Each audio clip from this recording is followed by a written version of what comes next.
Here's what I think about diet injections like Ozempic and Mounjaro as an osteopath and as someone that lost a lot of weight in their late teens, 6 stone to be exact. I actually think that the injections are a really good thing. I think the absolute bottom line is that the negative consequences for your body of the injections are not as negative as the consequences on your body of being overweight or obese. So for that reason, if you're just thinking on a purely health perspective, the injections are better for you than being fat is. One of the things that people seem to say is that, oh, they're not natural. But you know what?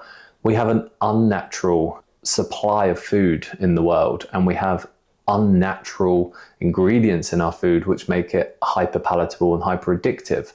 So it's not fair to just pretend that the alternative to this unnatural medication is grazing out on the grass. It's unnatural food versus unnatural medication for a lot of people. Another thing that people seem to say is, oh, what happens when you come off it?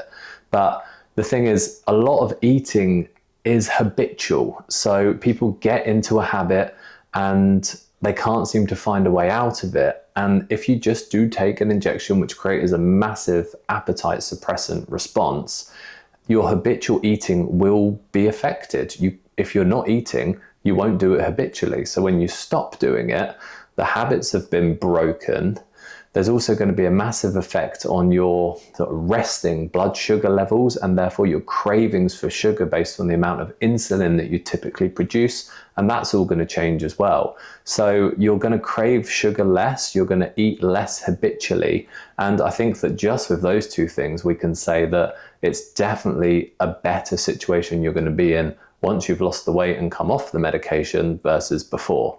And if we compare this to 5 years ago, when people were still having to get gastric bands and gastric bypasses and sleeves, the level of invasion that causes, the difficulties with being able to absorb nutrients and everything like that, we're in so much of a better situation now that people can just play around with the doses, start on a low dose and come off it if they don't feel good, versus having a super invasive therapy, which they then can't get out of. People worry about side effects with this as well, but what I would always say is that you can be two types of patient on these injections. You can either just be the person that says, I don't want to do this myself anymore, I'm just going to take some medication, and basically try and challenge the medication to beat you whilst you just try and eat everything you want. For that person, they're going to have such a high dose to have the effect that they want. Higher the dose, higher the likeliness of side effects.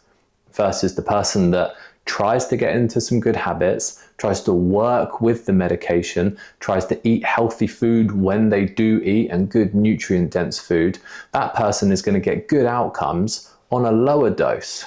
Lower dose, lower risk of side effects. So my point being that the side effects of medication are, you can manipulate them if you approach your diet and your lifestyle whilst on the meds in a more positive way. So yeah, bottom line is that I would say, I think they're a good thing.